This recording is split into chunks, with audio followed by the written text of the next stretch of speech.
നമസ്കാരം. ഫണ്ട് 36 സാധ്യം പ്രൊഫസറായിട്ട് മാത്യു. ഇന്നത്തെ നമ്മുടെ വിഷയം എന്ന് വെച്ച് കഴിഞ്ഞാൽ പോർട്ട്ഫോളിയോയിൽ എത്ര സ്റ്റോക്കുകൾ വേണമെന്നുള്ളതാണ്. ഈ ഒരു ചോദ്യം ഒത്തിരി പേര് വളരെയധികം കാലങ്ങളായിട്ട് ചോദിച്ചുകൊണ്ടിരിക്കുന്നതാണ്. അപ്പോൾ ഇതിന് ഒരു നേരിട്ടുള്ള ഉത്തരം നൽകുക എന്ന് വെച്ച് കഴിഞ്ഞാൽ വളരെ ബുദ്ധിമുട്ടാണ്. അഥവാ ഒരു നിക്ഷേപകനല്ലാതെ മറ്റൊരാൾക്ക് ഒരു പോർട്ട്ഫോളിയോയിൽ അയാളുടെ പോർട്ട്ഫോളിയോയിൽ എത്ര സ്റ്റോക്കുകൾ ഉൾക്കൊള്ളിക്കണം എന്നുള്ളത് അതിനൊരു ഉത്തരം നൽകാൻ കഴിയില്ല. മറ്റൊന്നുകൊണ്ടല്ല, ആ ഒരു നിക്ഷേപകനെ സംബന്ധിച്ച് അയാളുടെ ഒരു ഇൻവെസ്റ്റ്മെൻറ്റ് സ്ട്രാറ്റജിയും അതേപോലെ തന്നെ അയാളുടെ റിസ്ക് എത്രത്തോളം എടുക്കണമെന്നുള്ളതൊക്കെ അയാളെ മാത്രം ബാധിക്കുന്നൊരു കാര്യമാണ്. എങ്കിൽ കൂടിയും പൊതുവായിട്ടുള്ള ചില കാര്യങ്ങൾ ഇത് പോർട്ട്ഫോളിയോയിൽ എത്ര സ്റ്റോക്കുകൾ വേണമെന്നുള്ളതിനെക്കുറിച്ച് നമുക്ക് പറയാം. അപ്പോൾ ഒന്നാമത്തെ കാര്യം എന്ന് വെച്ച് കഴിഞ്ഞാൽ, നമ്മൾ ഒരു പോർട്ട്ഫോളിയോയിൽ കുറച്ച് എണ്ണം സ്റ്റോക്കുകളൊക്കെ ഉൾക്കൊള്ളിക്കുന്നതിന് പ്രധാനപ്പെട്ട കാര്യം എന്ന് വെച്ച് കഴിഞ്ഞാൽ നമ്മൾ നിക്ഷേപത്തിൻ്റെ ഒരു റിസ്ക് മാനേജ്മെൻറ്റിൻ്റെ ഭാഗമായിട്ടുള്ളതാണ്. അതായത് നമ്മൾ പല പല സെക്ടറുകളിൽ നിന്നുള്ള പല പല സ്റ്റോക്കുകൾ നമ്മൾ ഉൾക്കൊള്ളിക്കും. മറ്റൊന്നുമല്ല ഇതിൻ്റെ പ്രത്യേകിച്ച് കാരണം. നിങ്ങൾ ആലോചിച്ച് നോക്കുക, ഒരൊറ്റ സ്റ്റോക്കാണ് നിങ്ങൾ മൊത്തമുള്ള നിങ്ങളുടെ ക്യാപിറ്റൽ 10 ലക്ഷം രൂപയാണെങ്കിൽ അതിനകത്ത് നിങ്ങൾ വാങ്ങിച്ചു വെച്ചിരിക്കുന്നത് വിചാരിക്കുക. അപ്പോൾ ആ ഒരു പ്രത്യേക സെക്ടറോ ആ ഒരു പ്രത്യേക സ്റ്റോക്കോ അതെന്തെങ്കിലും കാരണം കൊണ്ട് താഴേക്ക് പോയി കഴിഞ്ഞാൽ നിങ്ങൾക്ക് വലിയൊരു നഷ്ടം സംഭവിക്കും.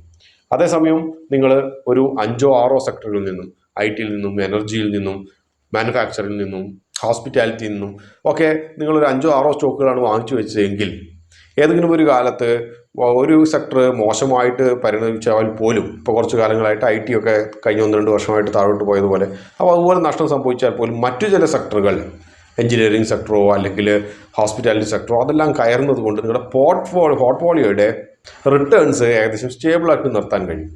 പക്ഷേ എങ്കിൽ പോലും അധികമായാൽ അമൃതും വിഷം എന്ന് പറയുന്നത് പോലെ നിങ്ങൾ അങ്ങോട്ട് ഡൈവേഴ്സിഫിക്കേഷൻ, അതായത് വൈവിധ്യവൽക്കരണം നിങ്ങൾ പോർട്ട്ഫോളിയോയിൽ നടത്തി 500-600 സ്റ്റോക്കുകൾ വരെ നിങ്ങൾ ഉൾക്കൊള്ളിച്ചു കഴിഞ്ഞാൽ അതൊരിക്കലും നല്ലതായിരിക്കില്ല. അപ്പോൾ അതുകൊണ്ടാണ് പലപ്പോഴും പലരും ചോദിക്കുന്നത്, നിങ്ങൾ പോർട്ട്ഫോളിയോയിൽ എത്ര സ്റ്റോക്കുകൾ വെക്കുന്നതാണ് ഐഡിയലി നല്ലത്, ഉത്തമം എന്നുള്ള കാര്യങ്ങൾ. അപ്പോൾ നിങ്ങൾ പോർട്ട്ഫോളിയോയിൽ സ്റ്റോക്ക് വെക്കുന്നതിൻ്റെ നല്ല കാര്യം മനസ്സിലാക്കി കാണും. ഡൈവേഴ്സിഫൈ ചെയ്യുന്നതിൻ്റെ നല്ല കാര്യം, പല പല സെക്ടറുകളിൽ നിന്നും പല പല നല്ല സ്റ്റോക്കുകൾ തിരഞ്ഞെടുത്ത് വെച്ച് കഴിഞ്ഞാൽ ഏതെങ്കിലും ഒരു സെക്ടർ താഴെ പോയാൽ പോലും നിങ്ങളുടെ പോർട്ട്ഫോളിയോയുടെ റിട്ടേൺസ് കാര്യമായിട്ട് ബാധിക്കില്ല. പക്ഷേ നിങ്ങൾ സ്റ്റോക്കുകളുടെ എണ്ണം വളരെയധികം കൂട്ടിക്കഴിഞ്ഞാൽ എന്ത് സംഭവിക്കുമെന്ന് നോക്കാം. സ്റ്റോക്കുകളുടെ എണ്ണം വളരെയധികം കൂടുമ്പോൾ നമുക്ക് സാധാരണ രീതിയിൽ പറയാൻ പറ്റുന്നത്, നിങ്ങൾ സത്യം പറഞ്ഞാൽ ഒരു ദിശാബോധമില്ലാത്ത ഒരു നിക്ഷേപകനായി മാറുക എന്നുള്ളതാണ്. അതായത് നിങ്ങൾക്ക് പ്രത്യേകിച്ച് ഡയറക്ഷൻ ഒന്നുമില്ല. ലിസ്റ്റ് ചെയ്തിരിക്കുന്ന സ്റ്റോക്കുകളുടെ ഇതിൻ്റെ അകത്ത് ഒരാൾ പറയുന്നു ഇത് നല്ലതാണ് ഇന്ന്, വേറൊരാൾ പറയുന്നു ഇത് നല്ലതാണ് എന്ന് മറ്റൊരാൾ പറയുന്നു. അപ്പോൾ നിങ്ങൾ അതെല്ലാം വാങ്ങിച്ചു വെക്കുക. നിങ്ങൾക്ക് പ്രത്യേകിച്ച് വലിയ ഡയറക്ഷൻ ഒന്നുമില്ല, എങ്ങോട്ട് ഏതൊക്കെ പോകും എന്നുള്ളത്. ഈ വാങ്ങിച്ചു വെക്കുന്നതിനകത്ത് ചിലത് മുകളിലേക്ക് പോകും, പക്ഷേ ചിലത് താഴേക്ക് പോകും. അവസാനം നമ്മൾ 1 വർഷം കഴിഞ്ഞിട്ട് എടുത്ത് നോക്കുമ്പോൾ കുറച്ച് മുകളിലേക്ക് പോയി, അത്രയും തന്നെ താഴേക്ക് പോയി നഷ്ടം സംഭവിച്ചു. അപ്പോൾ ആ ഒരു അവസ്ഥയിൽ എത്തിപ്പെടുന്ന രീതിയിൽ അത്ര അധികം എണ്ണം നിങ്ങൾ സ്റ്റോക്കുകൾ വാങ്ങിച്ചു കൂട്ടരുത്.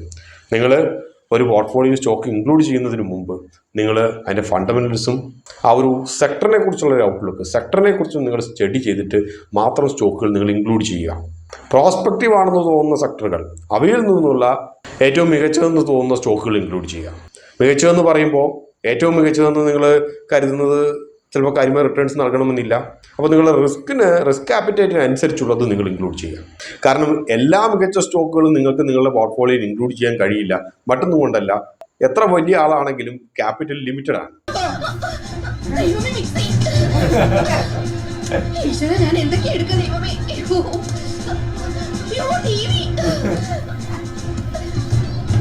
രണ്ടാമത്തെ ഏറ്റവും വലിയ പ്രശ്നം, നിങ്ങൾ കണ്ടമാനം സ്റ്റോക്കുകൾ പോർട്ട്ഫോളിയോയിൽ ഇൻക്ലൂഡ് ചെയ്ത് ഓവർ ഡൈവേഴ്സിഫിക്കേഷൻ നടത്തി കഴിഞ്ഞാലുള്ള ഒരു പ്രശ്നം, നിങ്ങൾക്ക് എല്ലാ സ്റ്റോക്കുകളും നിങ്ങൾക്ക് ട്രാക്ക് ചെയ്യാൻ കഴിയില്ല. കാരണം നമ്മൾ ചില യൂട്യൂബ് വീഡിയോകളോ അല്ലെങ്കിൽ നിങ്ങൾ സോഷ്യൽ മീഡിയയിലതൊക്കെ കാണാം, നിങ്ങൾ വാങ്ങിച്ച് ഇട്ടേക്കൂ, അടുത്ത 10 വർഷം കഴിഞ്ഞ് നോക്കിയാൽ മതി മൾട്ടി ബാഗർ ആകുമെന്ന് പറഞ്ഞു. അങ്ങനെയൊന്നും ഇല്ല ഈ നാട്ടിൽ. അങ്ങനത്തെ അത്ര വിശ്വസിക്കാൻ പറ്റുന്ന ഒരു കമ്പനിയും ലോകത്തില്ല. നിങ്ങൾ ക്വാർട്ടർലി റിസൾട്ട് നിങ്ങൾ വാങ്ങിച്ചതിന് ശ്രദ്ധിക്കണം.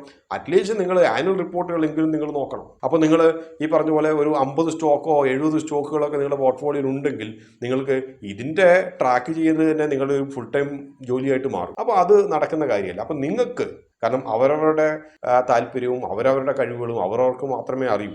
അപ്പോൾ നിങ്ങളുടെ കഴിവിന് ഉതകുന്ന വിധം നിങ്ങൾക്ക് ട്രാക്ക് ചെയ്യാൻ കഴിയുന്ന അത്രയും എണ്ണം സ്റ്റോക്കുകൾ മാത്രം നിങ്ങളുടെ പോർട്ട്ഫോളിയോയിൽ ഉൾക്കൊള്ളിക്കുക. ഇപ്പോൾ സാധാരണ ഒരു സാമാന്യന മനുഷ്യനെ സംബന്ധിച്ചൊക്കെ ആണെങ്കിൽ ഒരു 20-ൽ കൂടുതൽ സ്റ്റോക്കുകൾ ആയി കഴിഞ്ഞാൽ പിന്നെ അത് ട്രാക്ക് ചെയ്യാൻ കുറച്ച് ബുദ്ധിമുട്ടാണ്. അതിൻ്റെ ഫിനാൻഷ്യൽസും അതിൻ്റെ ക്വാർട്ടർലി റിസൾട്ട്സും ഒക്കെ നോക്കാൻ കുറച്ചൊരു ബുദ്ധിമുട്ടാണ്. കാരണം സാധാരണ രീതിയിൽ ഇൻവെസ്റ്റ്മെൻറ്റിന് വേണ്ടിയിട്ട് ഒരു ഇൻവെസ്റ്റ്മെൻറ്റ് കമ്പനി ഉണ്ടാക്കിയിട്ടൊന്നുമല്ല മിക്ക നിക്ഷേപകരും ഇരിക്കുന്നത്.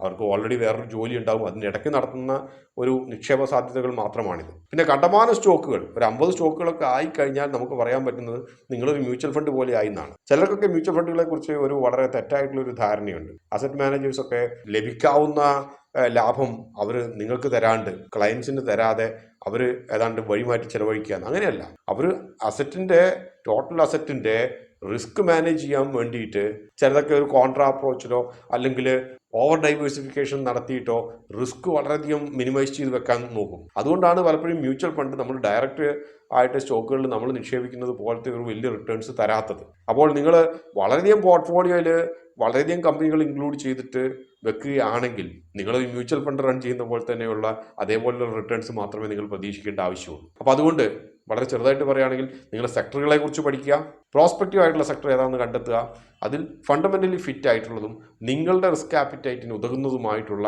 ഒരു 20ൻ്റെ താഴെ സ്റ്റോക്കുകൾ ഉൾക്കൊള്ളിക്കുക. 20 എന്ന് പറഞ്ഞത് ഞാനൊരു അപ്പർ സൈഡിൽ പറഞ്ഞതാണ്. നിങ്ങൾ മുമ്പിൽ കാണുന്ന എല്ലാ സ്റ്റോക്കുകളും നല്ലതാണെന്ന് തോന്നുന്നുണ്ടെങ്കിൽ അതിൻ്റെ അപ്പുറത്തേക്ക് പോയി കഴിഞ്ഞാൽ നിങ്ങൾക്ക് നിങ്ങളുടെ പോർട്ട്ഫോളിയോയുടെ മുകളിൽ വലിയൊരു കൺട്രോളൊന്നും ഉണ്ടാകത്തില്ല, ട്രാക്ക് ചെയ്യാൻ കഴിയില്ല.